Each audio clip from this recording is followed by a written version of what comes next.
मैं काम करता हूँ बहुत बढ़िया, खाता हूँ खाना और रोज गाता हूँ गाना। अरे यार, आज तो बहुत देर हो गई। इस खतरनाक जंगल को देखकर तो मेरे हाथ पैर ठंडे हो गए हैं। अगर मैं वक्त पर गांव नहीं पहुंचा तो मालिक बहुत नाराज हो जाएंगे। तभी हरिया को एक आवाज सुनाई देती है। सुनिए हरु जी। अरे, ये आवाज किसने दी? तभी हरिया को सामने कुछ दूर एक औरत खड़ी दिखाई देती है। अरे भाई, ये औरत अकेली इतनी रात को इस जंगल में क्या कर रही है? चलकर पूछना पड़ेगा।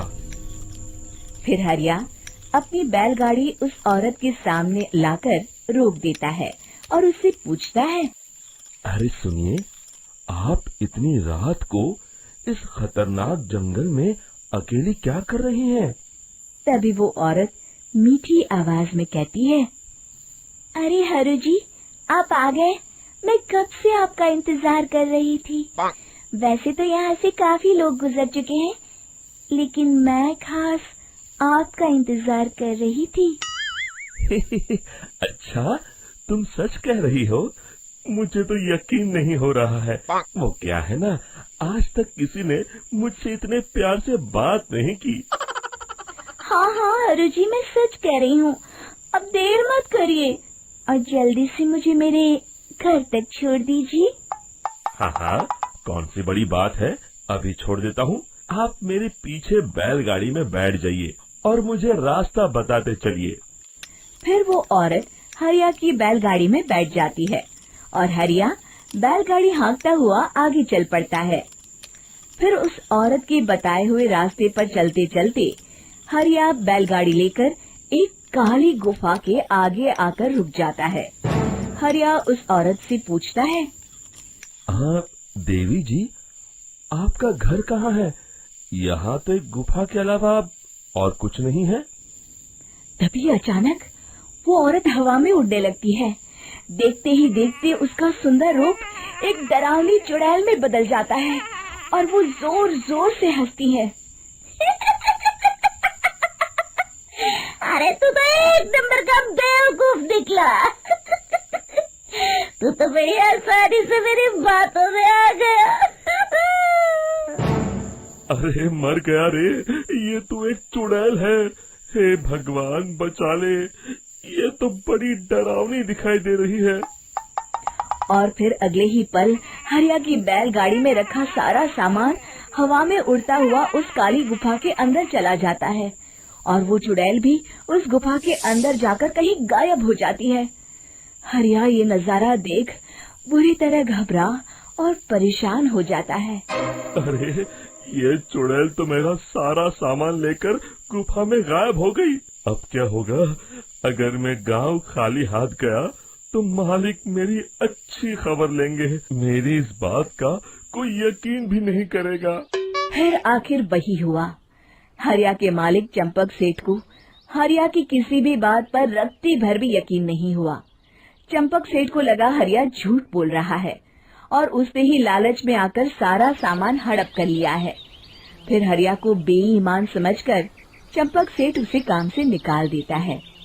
अगले दिन अपनी दुकान में परेशान बैठा चंपक सेठ गुस्से में बड़बड़ाता है। अरे, दुकान में तो सामान बिल्कुल भी नहीं है। अब मुझे ही शहर जाकर सामान लाना होगा। फिर वो अपनी बैलगाड़ी लेकर शहर चला जाता है। शहर से सामान लेकर जब चंपक सेठ वापस गांव लौट रहा होता है, तभी उसे एक आवाज सुनाई देती है। चंपक जी, ओ चंपक जी। अरे, ये तो कोई मेरा नाम लेकर मुझे पुकार रहा है।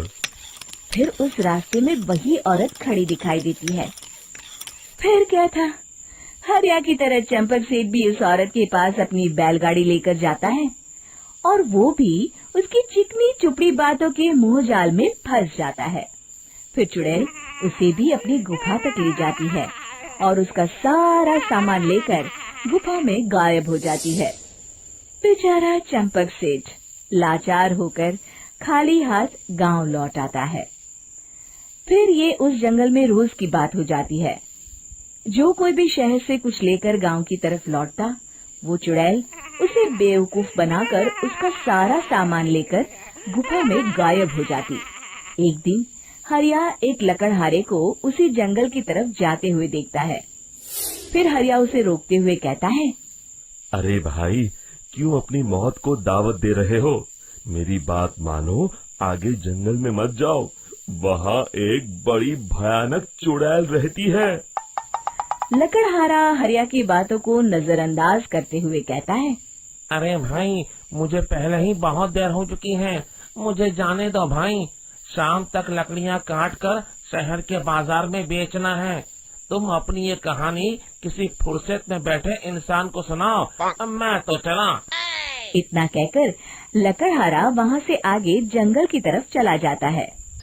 फिर अगले दिन गांव के मुखिया के घर के बाहर बहुत सारे लोग जमा हो जाते हैं। तभी हाथ में कुल्हाड़ी लिए खड़ा लकड़हारा कहता है, अरे मुखिया जी, अब आप ही हमें बचाइए उस जंगल वाली चुड़ैल से। हमारा सारा काम तो शहर से ही होता है।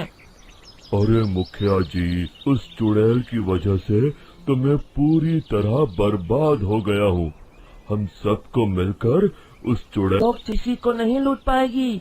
मेरे पास एक बहुत अच्छी तरकीब है। तभी चंपक सेठ उसका मजाक उड़ाते हुए कहता है, अरे तेरा नाम वीरा है तो क्या हुआ? तूने अभी उस चुड़ैल को देखा नहीं है? जाकर अपना काम कर, बड़ा आया। तब मुखिया जी कहते हैं, नहीं नहीं चंपक सेठ, मुझे लगता है हमें इस लड़के को एक मौका देना चाहिए। फिर सभी गांव वाले मुखिया जी की बातों से सहमत हो जाते हैं और वीरा शाम को एक बैलगाड़ी में कुछ सामान लादकर उस जंगल की ओर चल देता है। वीरा, ओ वीरा, कहाँ जा रहा है? तभी वीरा मुड़ के देखता है, वही चुड़ैल एक औरत के रूप में खड़ी है। अरे बहन जी, मैं आपको ही ढूंढ रहा था। देखिए, मैं आपके लिए क्या लाया हूँ। अरे वाह, तो खुद मेरे लिए इतना सामान लाया है। तू ही अकेला गांव में समझदार है। जरा देखो, मैं भी खोल के, बड़ी भूख लगी है।